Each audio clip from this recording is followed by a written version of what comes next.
Tsunami స్పీడ్ను అంచనా వేయడం చాలా కష్టం. అలాగే 2-3 సినిమాలతో దర్శకుడి ప్రతిభను కూడా కొలవలేం. ఒక రైట్ ఛాన్స్, ఒక హిట్ ఫ్రైడే సీన్ మొత్తం మార్చేస్తుంది.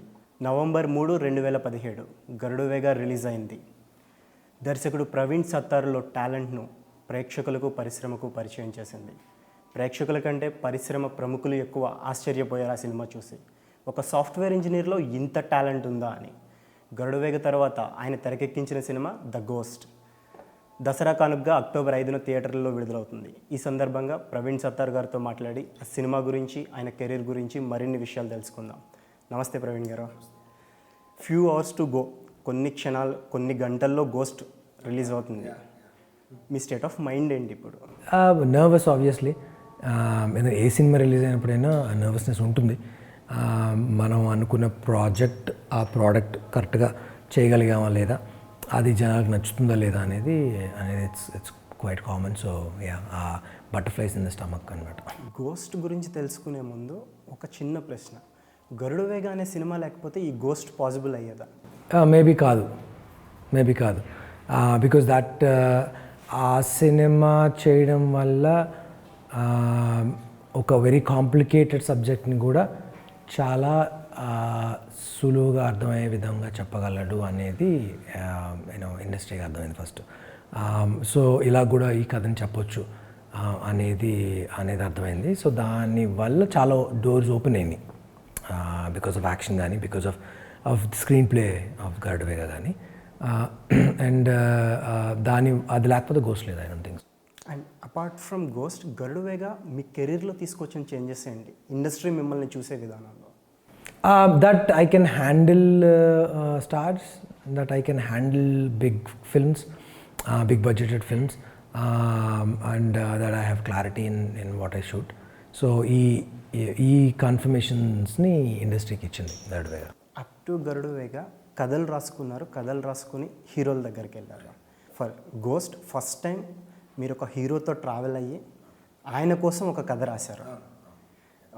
ఈ జర్నీ ఎలా ఉంది? అంటే అంతకుముందు కథలు రాసే ప్రాసెస్కి, ఈ సినిమా వరకు కథ రాసే ప్రాసెస్కి. ఐ థింక్ హీరోకి కథ రాయడం ఈజ్ మచ్ ఈజియర్ అంటే చాలా విషయాలు సింప్లిఫై అయిపోతాయి. అంటే ఇప్పుడు నాగార్జున గారికి ఎలాంటి కథ రాయాలనేది ఆటోమేటిక్గా ఆయన పర్సనాలిటీకి, నేను ఆయన్ని చూసే విధానం మీద డిపెండ్ అయి ఉంటుంది. అది కాకుండా జనరలైజ్డ్గా కథ రాయాలి అని అంటే మల్టిపుల్ జానర్స్లో కథ రాయొచ్చు. సో ఇదేంటంటే ఈ ప్రాజెక్ట్ చేస్తున్నాము అన్నప్పుడు దీని మీద ఫోకస్ చేయాలంటే it's like a highway towards that story అనమాట. So I feel like it's easier. So అంతకుముందు నేను యాక్టర్స్కి ఆర్ స్టార్స్కి కథ రాయలేనేమో అని అనుకున్నా కానీ, బట్ గోస్ట్తో I felt this is much easier. And అంటే నాగార్జున గారు రొమాంటిక్ ఫిల్మ్స్ చేశారు, ఫ్యామిలీ ఫిల్మ్స్ చేశారు, శివ దగ్గర నుంచి action oriented new age films కూడా చేశారు. బట్ నాగార్జున గారు అనగానే చాలామంది ఒక సేఫ్ గేమ్ అంటే రొమాంటిక్ ఫిల్మ్ అనే అనుకుంటారు. But you choose the other way. Action అన్నప్పుడు ఇనిషియల్లీ యాక్షన్ చేయాలనే జానర్తో ఆయన అప్రోచ్ అయ్యాను. అవును. అండ్ యాక్షన్లో మోర్ ఎక్సైట్మెంట్ ఉంటుంది. It's very easy to excite audience with action. So romance అంటే నాకు గ్రోయింగ్ అప్ నేను నాగార్జున గారిని చూసింది శివ అండ్ అంతం అండ్ రక్షణ, ఈ సినిమాలు నాకు ఆయన ఎక్కువ నచ్చారు. ఈవెన్ జైత్రయాత్రలో కూడా ఆయన బాగా నచ్చారు. So that was very important to me. So అంటే నేను ఆయన వెపన్స్ని రొమాన్స్ చేస్తే చూడాలని ఉంది. సో ఆ పాయింట్ ఆఫ్ వ్యూలో అంటే he's got a very intense eyes. ఆయన కళ్ళని చాలా తక్కువ మంది డైరెక్టర్లు వాడుకున్నారు. So I want to exploit that అనమాట. ఐ లైక్ ద వర్డ్, ఆయన వెపన్స్తో రొమాన్స్ చేస్తే చూడాలి అనేది. అండ్ ఈ సినిమాలో వెపన్ తమహాగనే, ఇఫ్ ఐఎమ్ నాట్ రాంగ్, అది కూడా చాలా వైరల్ అయ్యింది ఆ మేకింగ్ కూడా. యూజువల్లీ మన తెలుగు సినిమాల్లో వెపన్స్ని కొన్ని సినిమాల్లో చూపించారు, బట్ ఒక స్టైలిష్ వెపన్, ఒక స్టైలిష్ హీరో, దీని వెనక ఈ స్టోరీ ఏంటి? ఎస్పెషల్లీ తమహాగనే డిజైన్ చేయడం. తమాగానేకి వచ్చేసరికి స్టోరీ రాసుకునేటప్పుడు ఒక క్యారెక్టర్ బిల్డ్ చేసేటప్పుడు వాటికి బ్యాక్ స్టోరీస్ రాసుకుంటాం. అంటే క్యారెక్టర్కి డెప్త్ కోసం బ్యాక్ స్టోరీస్ రాసుకుంటాం. ఓకే, 20 years ago ఈ క్యారెక్టర్ ఏం చేస్తుండొచ్చు, అసలు దుబాయ్లో ఇంటర్పోల్ ఏజెంట్గా ఎందుకు వర్క్ చేస్తున్నాడు, ఎక్కడి నుంచి ఇక్కడికి వచ్చాడు, ఈ బ్యాక్ స్టోరీస్ రాసుకునేటప్పుడు డెవలప్ అయిన ఇదనమాట. సో ఆ గోస్ట్ అని అంటే there has to be something beyond that to the Ghost. Ghost అనేది it's a very powerful word and it's a powerful name. అది సో అది ఒక వ్యక్తికి ఇచ్చామంటే ఆ పవర్ఫుల్ పేరున్న వ్యక్తికి ఒక పవర్ఫుల్ వెపన్ ఉండాలి చేతిలో. ఎందుకంటే ఇప్పుడు దేవుళ్ళు చూసుకుంటే మనకి ప్రతి దేవుడికి ఒక వెపన్, ఒక అస్త్రం ఉంటుంది. సో అలాగే గోస్ట్ కూడా ఒక అస్త్రం ఉండాలి. అండ్ ఆ అస్త్రానికి ఒక బ్యాక్ స్టోరీ ఉండాలి, దానికి ఒక రీజన్ ఉండాలి. ఆ అస్త్రం అతని దగ్గరికి ఎందుకు వచ్చింది. ఇప్పుడు అర్జునుడికి వజ్రాయుధం కానీ ఎక్కడ నుంచి ఇంద్రుడి దగ్గర నుంచి వచ్చింది. ఐ థింక్ సో అట్లా సో ఈ బ్యాక్ డ్రాప్స్ రాసుకునేటప్పుడు రాసుకున్నది. So Japanese samurai swords are always very lethal, that we know. So అది ఆ స్వాడ్స్ ఒక రేర్ మెటల్తో తయారు చేసిన స్వాడ్స్ అనమాట. అందుకే అది స్ట్రాంగ్ అండ్ లీథల్ ఉంటాయి. సో తమాగానే is that metal. So only Japanese షోర్స్లో దొరుకుతుంది అది. సో అది వన్ ఆఫ్ ద బ్యాక్ స్టోరీస్లో ఈయన ఒక మిషన్ మీద Japan, Far East, Land of the Rising Sun వెళ్తే as a gift somebody or as an exchange for their life or whatever, somebody gives him that and he brings it, he keeps it when in need, when he has no other option. అప్పుడు ఆ weapon, ఆ మెటల్తో weapon తయారు చేసుకొని when he faces his demons, it has a story to it. Dasara again, దసరాకి ఒక story ఉంది. రాముడు రావణాసురుని చంపిన రోజు, ఐ థింక్ కాళికాదేవి రాక్షసుని చంపిన రోజు, చెడుపై మంచి గెలిచిన రోజు. సో చెడుపై మంచి యుద్ధం చేసి గెలిచిన దానికి ఒక ఆ మంచికి ఒక వెపన్ ఉంది, ఆ మంచికి ఒక రూపం ఉంది. సో ఈ సినిమాలో కూడా అంతే, హీరో చెడుపై మంచి గెలిచే తరుణంలో వాడే వెపన్ అది. అండ్ ఐ థింక్ ఇట్స్ తెలియకుండానే దసరా కుదిరిందండి సినిమాకి. ఎందుకంటే సినిమా చూసిన తర్వాత ఒక నరకాసుడు వధ కనబడుతుంది మీకు. సో దసరాకి పర్ఫెక్ట్ సినిమా ఇది. అండ్ ఆ నరకాసుర వధ కూడా చాలా ఇంట్రెస్టింగ్గా ఉండబోతుంది. And with almost 14 action sequences, 12 action sequences. Action సీక్వెన్స్లు డిజైన్ చేయడం ఎంత కష్టం అనిపించింది, లేకపోతే was it easy for you? అంటే it is my script decides how many action sequences are required. My script demands a certain kind of action sequences. So I'll just go with the script. అంటే ఈ పర్టికులర్గా నేను ఈ action పెడదాం అని పెడితే అది పెట్టినట్టే ఉంటుంది. సో కథ చెప్పినప్పుడు కథలో భాగంగా యాక్షన్ కుదిరినప్పుడు అది యాక్షన్ సీక్వెన్స్ వచ్చినట్టు తెలియదు మీకు, అయిపోయినట్టు తెలియదు. ఎందుకనంటే స్టోరీ నడుస్తూ ఉంటుంది, ఎమోషన్ నడుస్తూ ఉంటుంది. సో ఆ ఎమోషన్తో మీరు ఫాలో అయిపోతారు కాబట్టి ఇప్పుడు పాట వచ్చింది, ఇప్పుడు యాక్షన్ వచ్చింది, ఇప్పుడు కామెడీ వచ్చింది అనుకోవడానికి లేదు అనమాట. అంటే యాక్షన్ సీక్వెన్సెస్ డిజైన్ చేయడంలో కూడా వన్ ఆఫ్టర్ అనదర్ ఒక యాక్షన్ సీక్వెన్స్ చూసిన తర్వాత దాని తర్వాత వచ్చేది ఇంకా హై ఎక్స్పెక్ట్ చేస్తాం. And with large number of people అయ్యి ఉండొచ్చు ఇన్వాల్వ్ అయ్యేది. హీరోయిజం వైజ్ ఇంకా ఎక్కువ మోర్ హీరోయిజం ఎక్స్పెక్ట్ చేయడం అయ్యి ఉండొచ్చు. అండ్ వన్ ఆఫ్టర్ వన్ ఈ కోవిడ్ టైంలో షూట్ చేయడం అనేది ఎంత ఛాలెంజింగ్ అనిపించింది. ఎందుకంటే మనం నిన్న మాట్లాడుకున్నప్పుడు కూడా most challenging while this shooting this film అనేది కోవిడ్ అని చెప్పారు కదా. అంటే అగైన్ యాక్షన్ కథలో పార్ట్ అయితే యాక్షన్, ఒక యాక్షన్కి నెక్స్ట్ యాక్షన్కి స్కేల్ పెరుగుతూ ఉండాలని లేదు. కథ ప్రకారంగా ఇక్కడ ఒక చిన్న చేజ్ కావాలి పడుతుంది అన్నప్పుడు ఆ చిన్న చేజ్ ఉంటుంది. దానికి ముందు ఒక మేజర్ యాక్షన్ సీక్వెన్స్ జరిగి ఉండొచ్చు. సో కథ కథ ఫాలో అయిపోతే సరిపోతుంది బేసికలీ. ఇట్లాంటి మైల్ స్టోన్స్ పెట్టుకుంటే ప్రాబ్లమాటిక్ యాక్చువల్లీ. అది కథకు అతకనప్పుడు అవన్నీ అతికించినట్టు ఉంటాయి. కథని చెప్పాలనే ప్రయత్నంలోనే సినిమాలో రొమాంటిక్ని కూడా ట్రైలర్లో దాచేసేయడం జరిగింది. ట్రైలర్లో కూడా కథ చెప్పాలి. ట్రైలర్లో కూడా మంచి మంచి షాట్లు ఉన్నాయి సినిమాలో, ఆ షాట్లు అన్నీ పెట్టేద్దామంటే ట్రైలర్ పండదు. సో 2 hours సినిమాలో కథ ఎలా చెప్తాము, 2 minutes ట్రైలర్లో కూడా కథ చెప్పాలి. ఆ కథ ఇంట్రెస్టింగ్గా ఉండాలి. ఇంట్రెస్టింగ్ ఉన్నప్పుడే జనాలకు నచ్చుద్ది. సో ఆ కథలో ఏ షార్ట్స్ ఇంపార్టెంటో అవే పెడతాం, అంతేగాని ట్రైలర్లో ఈ షార్ట్స్ ఉన్నాయి కాబట్టి ఇవే సినిమాలో బెస్ట్ షార్ట్స్ అని కాదు. సో బెస్ట్ షార్ట్స్ చాలా ఉండొచ్చు, కానీ ఈ ట్రైలర్లో అవి ఇమడకపోవచ్చు.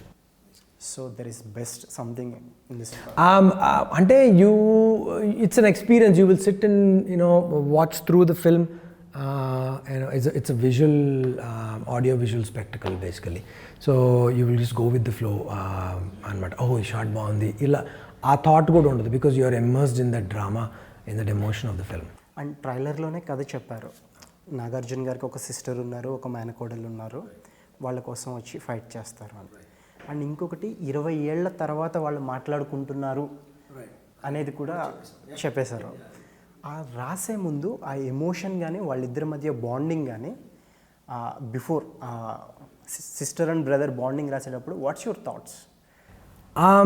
అదేనండి, ఇప్పుడు 20 years తర్వాత when you meet your sister for the first time, 20 years ముందు ఎందుకు విడిపోయారు, ఈ 20 yearsలో ఏ పరిణామాలు జరిగినాయి, సో ఈ 20 years తర్వాత ఎందుకు మళ్ళీ ఫోన్ చేయాల్సి వచ్చింది, ఈయన ఎందుకు రావాల్సి వచ్చింది, ఇవన్నీ back of the mind run అవుతున్నప్పుడు ఆ సీక్వెన్స్లో ఏం జరగాలనేది ఆటోమేటిక్గా చెప్తుంది. అంటే I love subtlety basically. I don't like to right pages of dialogues. ఈ సినిమా మొత్తం ఐ థింక్ నాగార్జున గారు 2 daysలో డబ్బింగ్ అయిపోయింది. 2 days. అండ్ నేను కూర్చున్నాను ఆయనతో పాటు డబ్బింగ్లో. ఆయన అన్నారు, నువ్వు లేకపోతే హాఫ్ డేలో అయిపోయేది డబ్బింగ్ నువ్వు. సో ఇట్స్ చాలా తక్కువ డైలాగ్స్ ఉంటాయి. ఇట్స్ మోర్ విజువలీ నరేటెడ్ అనమాట. సో ఎమోషన్ కూడా ఎక్కువ మాట్లాడుకోరు. అంటే 20 సంవత్సరాల కలిసిన తర్వాత ఏం మాట్లాడుకోవడానికి ఏముంటాయి, it's more probably you hug and he comes right to the point, what happened and all that. But ప్రతి ఒక్కరు ఎమోషన్ని ఓవర్వెల్మింగ్గా చూపించలు. కొంతమంది లోపల ఉంటుంది, బయటకి ఎక్కువగా ఎక్స్ప్రెస్ చేయరు. సో అట్లాంటి క్యారెక్టర్స్ బేసిక్. అండ్ ట్రావెలింగ్లో నాగార్జున గారు ఇచ్చిన సజెషన్స్ అండి while writing the script or making the film? Suggestions ఇచ్చారా అని? డెఫినెట్గా ఇచ్చారు. అంటే స్క్రిప్ట్ రైటింగ్ అప్పుడు ఆయన నేను ఇలా అనుకుంటున్నాను, ఈ పద్ధతిలో అనుకుంటున్నాను, సో ఇట్లాంటి ఏ ఎమోషన్స్ ఉంటే బాగుంటాయి అంటే అబ్సల్యూట్లీ. సో నాకేంటంటే నేను యూజువల్లీ ఏమో అడుగుతానంటే I want a checklist. ప్రొడ్యూసర్స్ని కానీ హీరోస్ లైక్ నాగార్జున గారు కానీ, మీ చెక్ లిస్ట్ ఏంటి, these are the checklist తీసేసుకుంటే then it will be easy for me to incorporate those aspects into the script. Script అయిపోయిన తర్వాత నెమ్మదిగా if you try to slide in something, అది అతకదు again.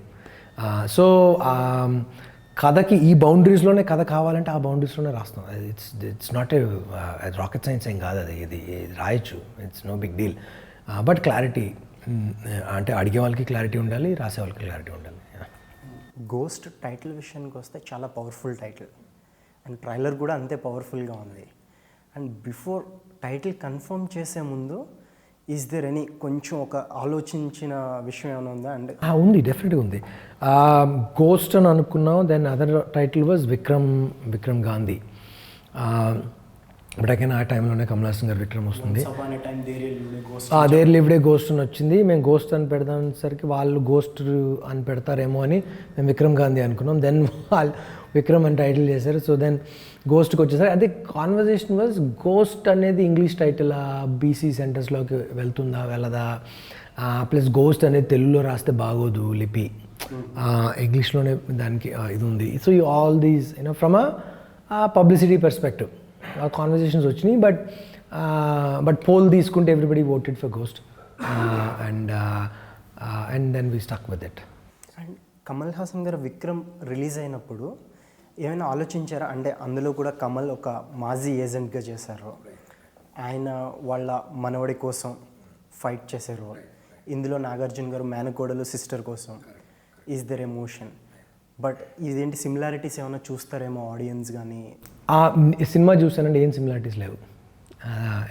It's much more stylised film, or says, and it's completely different from Vikram.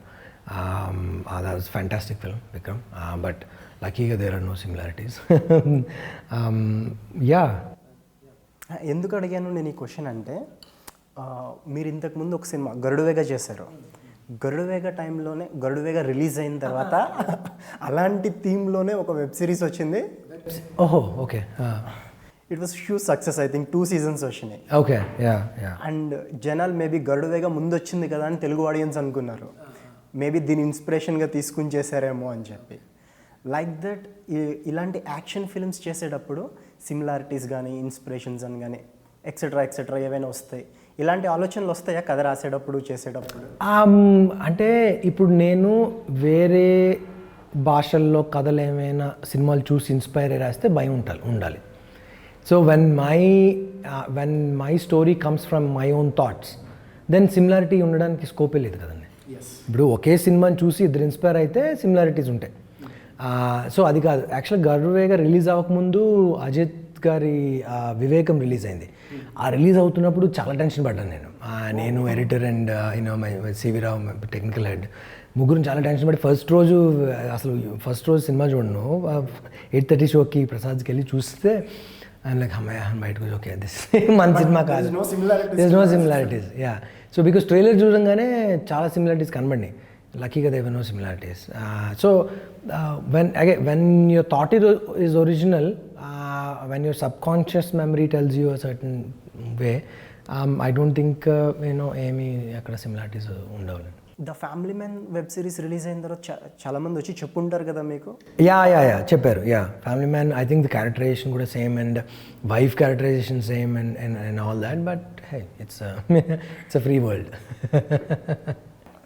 And మీరు గరుడువేగ ముందు వరకు చేసిన సినిమాలు చూస్తే quite different genre from Garudavega and the Ghost. ఈ 2 సినిమాలు complete action thrillers and big scale movies. అవి చేసేటప్పుడు నేను ఇది కాదు కదా చేసేది, what I want to do is different, నాకు అలాంటి సినిమాలు చేయాలని ఉంది, ఎప్పుడు ఛాన్స్ వస్తుంది అని వెయిట్ చేసిన రోజు ఏం లేదండి. అంటే ఏ సినిమా చేసినా నా సినిమా ఎంజాయ్ చేస్తాను. ఆ సినిమా నేను ఎంజాయ్ చేయలేనంటే నేను చేయను. ఎందుకంటే ఇప్పుడు నాగార్జున గారు నేను ఇలానే చూశాను. ఇప్పుడు ఆయన నాతో ఒక రొమాంటిక్ కామెడీ చెయ్యి అని అంటే thank you so much sir, నేను చేయలేను, because I can't see you in that అని చెప్పేవాడు. రాజశేఖర్ గారితో కూడా సేమ్, అండ్ మా అన్నయ్య అలాంటి సినిమాలు నేను చేయలేను. That's not how I see you. నాకు మీరు ఎలా కనబడతారో, నేను ఎలా ఊహించుకోగలను, నేను అలాగే చేయగలను. అది కాకుండా వేరేది నాకు అంటే ఇష్టంతో వచ్చి చేయడానికి ఈ ఫీల్డ్లోకి వచ్చింది. డబ్బులు అండ్ జాబ్ వదిలేసి. సో ఇక్కడికి వచ్చి కూడా మళ్ళీ కాంప్రమైజ్ అయితే there is no point in coming to this industry. And writing action thriller was easy or writing Chandamama? Writing action thriller is easy. I think, yeah, it's much easier. It's easy to engage people in an action thriller than a drama. డ్రామాలో చాలా factors ఉంటాయి. You have to have excellent actors, beautiful dialogues and music and cinematography and story has to hold. అంటే ఈ జనరేషన్కి చాలా తక్కువ attention span ఉంది.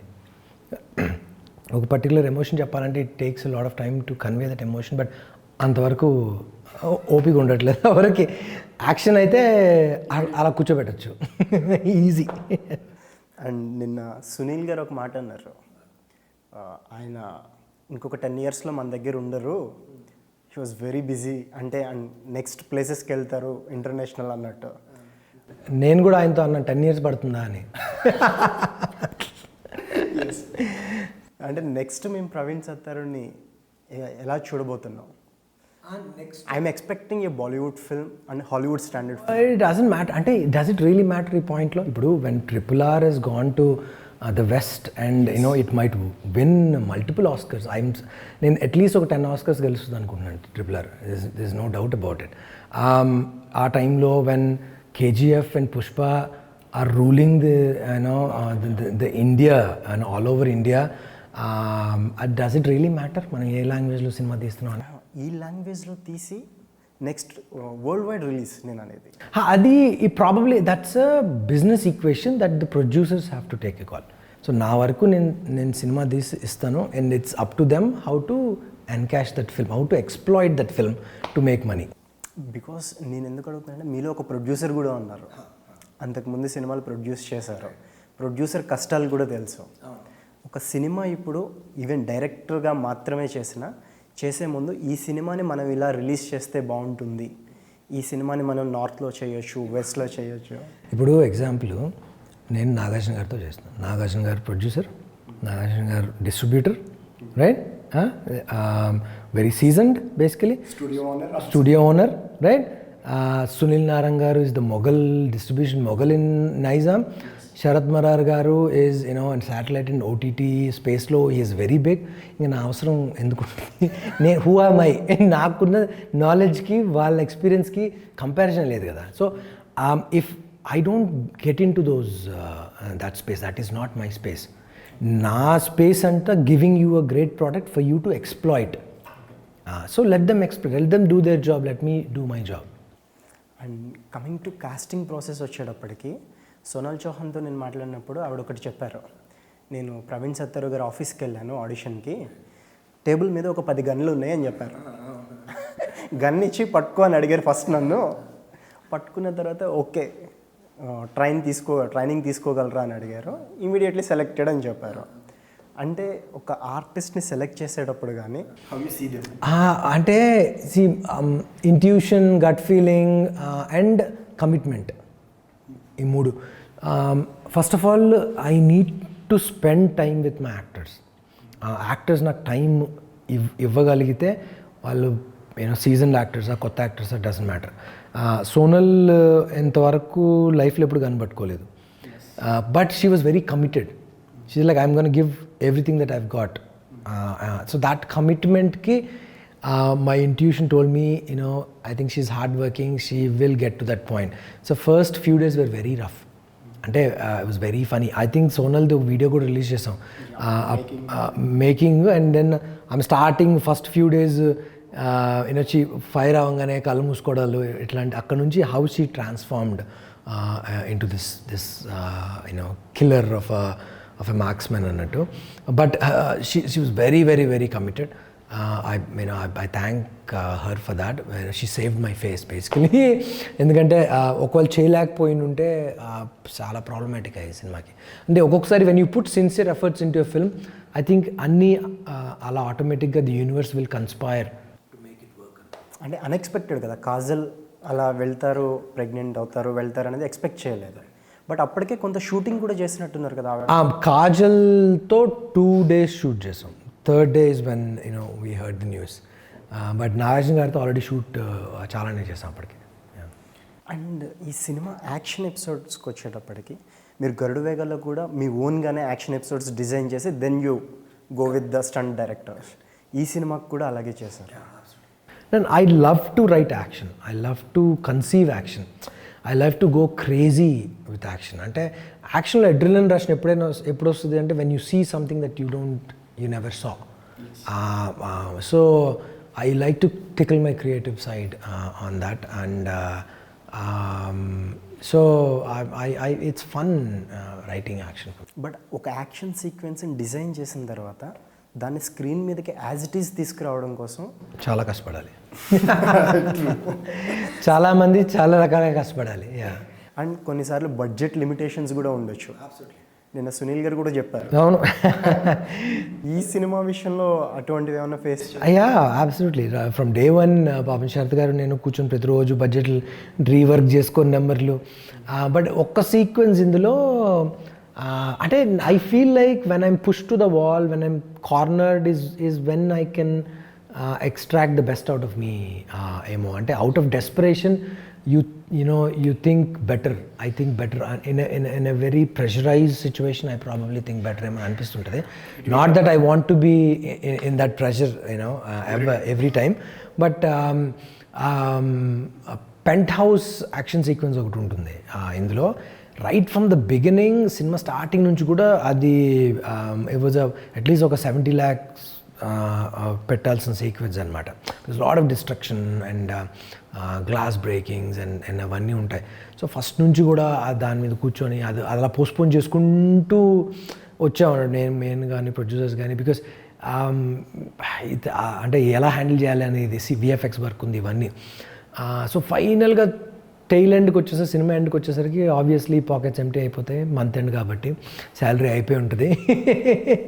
So month క్లైమాక్స్లోనే shoot చేయాలి అంటే క్లైమాక్స్లో షూట్ చేయాలి, అది క్లైమాక్స్ ఎపిసోడ్ కాదు. సినిమా షూటింగ్ డేస్లోకి వచ్చేటప్పటికి ఆ డేస్లో అది ఆటోమేటిక్గా అది పోస్ట్పోన్ చేసుకుంటూ వచ్చాం. ఇది కష్టం, ఇది తర్వాత చేద్దాం అని. లాస్ట్కి అదే పడింది. అది అప్పటికి పాకెట్స్ ఖాళీ అయిపోయి ఎట్లా అంటే నా మినిమం బడ్జెట్తో ఎఫెక్టివ్గా షూట్ చేయాలి ఆ సీక్వెన్స్. అండ్ నాగార్జున గారు కూడా he was busy with a lot of travel and Big Boss at that time. He said 2.5 days ఇవ్వగలను నేను, like shoot, what do I do? That's when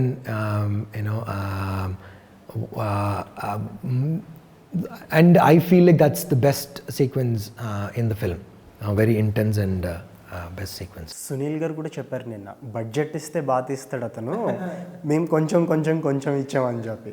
but budget విషయంలో మీరు ఎక్కువ ఖర్చు పెడతారనేది అంతకుముందు కూడా వినిపించిన మాట. కాకపోతే మీ సినిమాలకు సునీల్ గారు చెప్పిన తర్వాత నాకు అర్థమైంది ఏంటంటే ఈయన వెరీ లిమిటెడ్ బడ్జెట్లోనే బెటర్ అవుట్పుట్ ఇస్తున్నారు అని. అయ్యా అంటే స్క్రిప్ట్ అయిపోయాక స్క్రిప్ట్లో నేను ఆ స్క్రిప్ట్ని లైన్ ప్రొడ్యూసర్స్కి అందరికీ ఇచ్చేస్తాను, ఆర్ట్ డైరెక్టర్స్కి అందరికీ. ఎందుకు అని అంటే I want them to read, them to understand the scale of the project. Producers కూడా ఇచ్చేసి నేను ముందే చెప్తాను, ఇది ఇందులో ఏమైనా ఇష్యూస్ ఉంటే చెప్పండి, విల్ యాక్షన్ అనేది ఎంత ఎక్కువైనా చేయొచ్చు, ఎంత తక్కువైనా చేయొచ్చు. బట్ అగైన్ రేపొద్దున ట్రైలర్ కట్ చేసినప్పుడు it should look that lavish or that intense or whatever. So list out ముందే చేసేసి ఉంటుంది. సో ఇట్స్ నాట్ లైక్ సెట్కి వెళ్ళిన తర్వాత దాని ఇంప్రవైజేషన్స్ అట్లాంటివి ఏమి ఉండవు. సో ముందే ఇచ్చేసింది. దాని మల్టిపుల్ డిస్కషన్స్ అవుతాయి. దాన్ని ప్రాబ్లీ మళ్ళీ కట్ డౌన్ చేసి ఓకే ఇంతే ఉంది, ఇందులోనే చేయాలి అంటే తప్పదు, ఇంకా అందులోనే చేస్తాం. నార్త్లో ఇప్పుడు ప్రజెంట్ సౌత్ సినిమాలు బాగా ఆడుతున్నాయి. వేరాజ్ నార్త్ ఫిల్మ్స్, బాలీవుడ్ ఫిల్మ్స్ కొన్ని యాజ్ ఎక్స్పెక్టెడ్ రిజల్ట్స్ రాలేదు. What you think? ఇట్స్ అంటే ఎవ్రీ 5-10 years ఇది ఒక సైకిల్ అంటే మార్కెట్ అడ్జస్ట్మెంట్స్ అంటారు కదా, stocks adjustments, stock market, financial adjustments, అట్లానే ఇది కూడా adjustments. Because every 10 years there's a new generation of audience. So every 10 years ఆ అడ్జస్ట్మెంట్స్ అది కామన్. అది తెలుగు సినిమా స్లంప్లో ఉన్నింది, పైకి వచ్చింది. తమిళ సినిమా స్లంప్లో ఉన్నింది, మొన్నటి వరకు ఇస్ నథింగ్. పైకి వచ్చిన Kannada cinema with KGF it just boomerang to the national stage. Malayalam industry last 10 years lo fantastic outputs తీసుకొస్తుంది. Hindi has always been good. Probably it's the downtime for Hindi, and they will bounce back with better and bigger scripts, which is all for good. Correction అంటారు, market correction అంటారు ఇది. ఇప్పుడు audience కూడా world సినిమాకి exposure అయిన తర్వాత they are understanding what is the better quality films, better sound, visuals ఇవన్నీ. ఇది మెట్రోపాలిటన్ సిటీస్ అండ్ టౌన్స్ వరకు పరిమితమైంది అనుకుంటున్నారా? పల్లెటూళ్ళలో కూడా ఈ కథలు, ఈ టెక్నాలజీ అంతా చేరువైంది అనుకుంటున్నారా? లేదు, పల్లెటూరులో కూడా. ఎందుకంటే ఇప్పుడు హాలీవుడ్లో తీసిన సిరీస్లు కానీ, సినిమాలు కానీ, కొరియన్ సినిమాలు కానీ అన్నీ డబ్ అయిపోతున్నాయి తెలుగులోకి. సో డబ్ అయిపోయి వస్తున్నాయి కాబట్టి అన్నీ చూస్తున్నారు. చూసి they understand quality now. So we can't cheat the audience, I know. So now they are like okay, I know what quality is, I know what mediocre is. So నిర్దాక్షిణ్యంగా సినిమా బాగాలేకపోతే బాగాలేదు. అంటే ఒకప్పుడు సినిమా below average, hit, super hit, blockbuster ఉండేది. ఇప్పుడు flop blockbuster అంతే ఈ రెండే ఉన్నాయి. బికాస్ దే ఒక ట్రైలర్ రిలీజ్ అవ్వగానే దే ఫిక్స్ అయిపోతున్నారు that I need to okay ఇది చూడక్కర్లేదు, ఆర్ ఇది ఓటీటీలో చూద్దాం, ఆర్ ఇది థియేటర్కి వెళ్ళి చూద్దాం. So it's they are very clear in their head.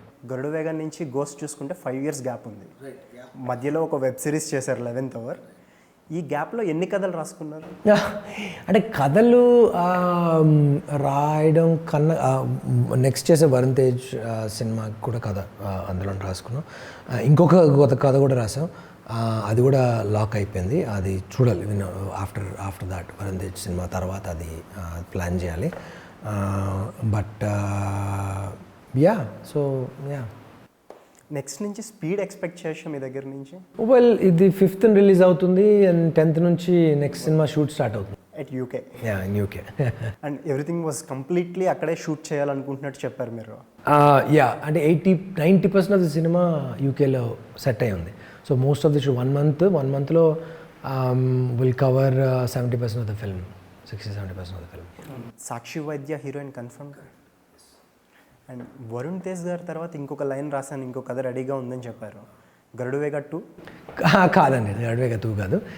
Another bigger project. Its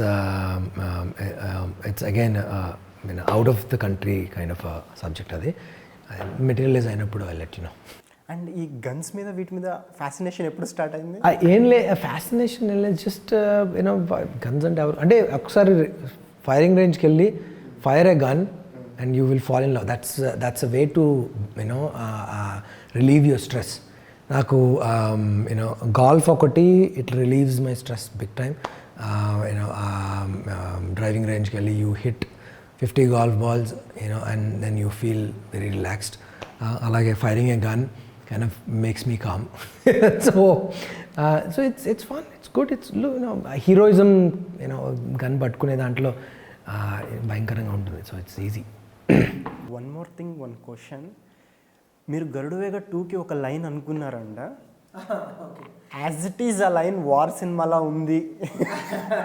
war కంటే ముందే మీరు ఆ లైన్ చెప్పారు జీవిత గారికి, రాజశేఖర్ గారికి.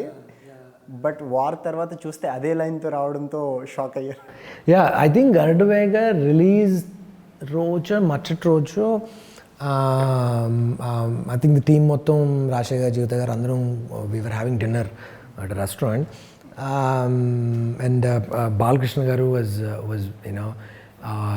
was very helpful in promoting the film. ఆయన గరుడవేగ ట్రైలర్ రిలీజ్ చేయడం was అది మంచి బూస్ట్ ఇచ్చింది సినిమాకి. we couldn't thank him enough. So Rajasekhar గారు బాలకృష్ణ గారిని అడగడం జరిగింది, సార్ మన ఇద్దరం కలిసి సినిమా చేద్దామని. అంటే రాయమను చేద్దాము అని. సో ఆ తర్వాత రెస్టారెంట్లో కూర్చున్నప్పుడు కాన్వర్జేషన్స్లో సరదాగా ప్రవీణ్ ఏదైనా రాయొచ్చు కదా అంటే అప్పటికప్పుడు I made up something and I narrated. అందరూ ఉన్నారు లైక్ బాగుంది, ఎవ్రీబడి లైక్డ్ ఇట్ అన్నమాట. బేసికలీ రాజశేఖర్ గారిని విలన్ చేసి బాలకృష్ణ గారిని హీరో చేసి, సో ఇద్దరికి బ్యాక్ స్టోరీస్ ఇచ్చి కైండ్ అనమాట. అండ్ అందరికి బాగుంది అన్న సరదాగా అయిపోయింది కాన్వర్జేషన్. అంతకన్నా ముందుకు వెళ్ళలేదు అది. తర్వాత everybody were busy in their life. Cut చేస్తే నెక్స్ట్ వార్ వచ్చింది. బట్ ఐ థింక్ యాక్షన్లో there only certain genres, even within action certain stories. ఇవి తిప్పి అవి తిప్పి ఇటు తిప్పి అటు తిప్పి అవే చేస్తారు అందరూ ఎవరైనా. నేను విన్నది ఏంటంటే ప్రవీణ్ గారిని కూర్చోబెట్టి ఒక కథ చెప్పు అంటే అప్పటికప్పుడు ఒక something out of the box idea చెప్తారు అని చెప్పి. విషయం అవునా? లేదు, అది పూరి జగన్నాథ్ గారి గురించి అంటుంది, నా గురించి కాదు. మరీ అంత ఫాస్ట్ కాదు. గరుడవేగ 2 కోసం చెప్పిన ఐడియా కూడా అప్పటికప్పుడు చెప్పింది. Probably it was brewing and then it came out ఏమో, కానీ మరీ అంత కత్తి పెట్టి కథ చెప్పు అంటే ఫర్ ఎగ్జాంపుల్, ఫర్ ఇన్స్టెన్స్ ఇప్పుడు మిమ్మల్ని ఇప్పుడు ప్రజెంట్ ఉన్న సినారియోలో బాలకృష్ణ గారి కోసం కథ రాయమంటే ఎలాంటి కథ రాస్తారు?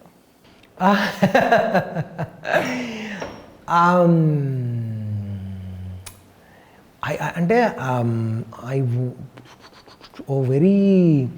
ఒక గవర్నమెంట్ ఆఫీసర్, ఒక వెరీ స్ట్రిక్ట్ అండ్ వెరీ నిజాయితీ గల government officer who believes probably that అతని నిజాయితీనే అతన్ని కాపాడుతుంది, kind of guy who like gun పెట్టి యూనో కాలుస్తానన్నా కూడా he would only stay you know follow the rules kind of person. And the power comes from being that that honest about his job. ఆ నిజాయితీతోనే ఆ పవర్ ఆ నిజాయితీలోనే ఉంటుంది. Kind of very non violent but very powerful, I don't know, something like that. Chiranjeevi గారి కోసం చిరంజీవి గారిది my favourite film is Jagadeka Veerudu Athiloka Sundari. I don't no, that's all time favourite. Probably నేను సెవెంత్ క్లాస్ ఎగ్జామ్స్ అయిపోయిన తర్వాత సెలవుల్లో వచ్చిన cinema అది. అందుకే అది ఇష్టమేమో బాగా. So Gang Leader, these are the two films. I don't know, Jagadeka Veerudu Athiloka Sundari kind of a film, you know చిన్న fantasy and you know fun and humour and yeah I think. Pawan Kalyan గారు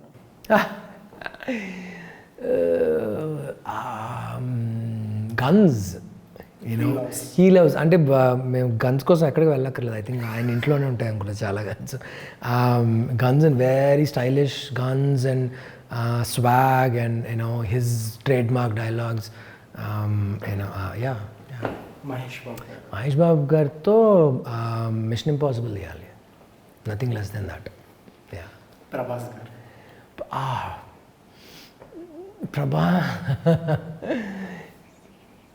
I know he's grown larger and larger from film to film.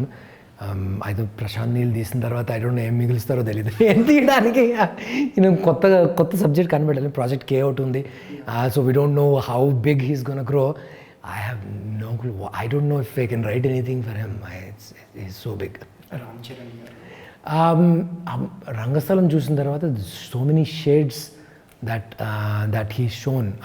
Thanks to Sukumar garu, my favorite director. I think రంగస్థలం తర్వాత ఆయనతో ఏ cinema అయినా చేయొచ్చేమో అని అనిపించింది. You know he fits in to every character. Now Shankar గారు చేస్తున్నారు. So I think he fits in to any character. Allu Arjun గారితో ఒక సైకోడాలిక్ you know mad character, ఒక మ్యాడ్ అంటే ఎక్స్ప్లోర్ చేసినట్టున్నారు ఆర్యా 2లో. రైట్. సో అక్కడ ఆపారు. బట్ అంటే ఒక బ్యాడ్ యాస్ అంటారు కదా, ఒక badass is like, I cannot use swear words here, but ఒక డిస్టోపియన్ యూనో వరల్డ్లో he's crazy. I mean will not think twice. You know ఈ పిచ్చోడితో మనకి ఎందుకురా అని అని విలన్స్ అందరూ యూనో అనుకునే kind of character. Not least junior NTR garu. Wow, మంచి పౌరాణికం బాగుంటుంది. I think going back to you know or Mahabharatam టైంలో జరిగే one of the side stories. Mahabharatam would be too big. One of the side stories, and he's a versatile actor. What can I say? I mean, anything he can just pull off, anything with swag. Yeah. And ఇప్పటి వరకు మీరు చెప్పిన genres and కథలు చూస్తే చాలా డిఫరెంట్గా ఉన్నాయి, ఒకదాంతో ఒకటి సంబంధం లేకుండా. And Praveen wants to do different stories in future. Yeah, I'd love to do different stories. ఎందుకంటే ఎవ్రీ జానరాకి కొత్త ఛాలెంజెస్ ఉంటాయి. I would love to explore those areas, because నేను ఫస్ట్ సినిమా తీయడానికి వచ్చినప్పుడు I had no idea about filmmaking or script writing or direction. Action cut ఎలా చెప్పాలో కూడా తెలియదు basically, you know, but it's fun learning and you know on the job, and it keeps me always on the edge, and I definitely love to make a period film. You know, I love the lighting patterns, you know, and yeah. And మీ ఫ్యామిలీకి ఎలాంటి genre of films ఇష్టం? మా family ఎక్కువ సినిమాలు చూడరు. They are least interested in films. నేను కూడా growing up I was not interested in films. Actually మా అన్నయ్యలు, మా పెద్దనాన్నగారు వాళ్ళ అబ్బాయిలు, you know my cousins, they are the film buffs అన్నమాట వాళ్ళు. సో సినిమాలకు నన్ను ఇంట్రడ్యూస్ చేసిందే నా 5th క్లాస్లో ఏలియన్ రిలీజ్ అయింది వైజాగ్ జగదాంబలో. They took me for second show, I was shit scared అనమాట. So they big fans of Chiranjeevi garu. And వాళ్ళకి ట్రేడ్తో సహా అప్పుడు సితారా వచ్చేది weekly super hit those were discussions అనమాట. సో నాకు ఏదో పిచ్చోళ్ళు మాడుకుంటున్నారు అని. And they never thought that I would get in to films. They are like నువ్వు ఎట్లా సినిమాలు ఏంటి, నువ్వేం సంబంధం ఏంటి అసలు. So when did this happen అని. బట్ ఐ థింక్ సర్ప్రైజ్ అయ్యి ఉంటారు కదా మీ ఈచ్ ఫిల్మ్ చూసిన తర్వాత.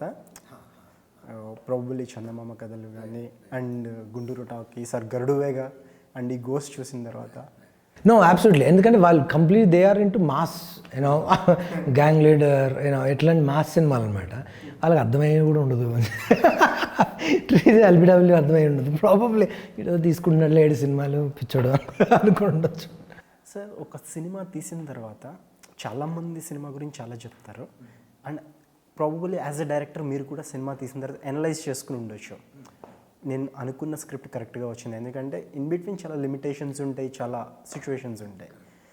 అనలైజ్ చేసుకునే టైంలో కానీ మిమ్మల్ని మీరు కాకుండా మీరు వెళ్ళి సలహా అడగడం కానీ లేకపోతే వీళ్ళ అభిప్రాయానికి విలువ ఇవ్వడం అనేది ఉంటుంది కదా.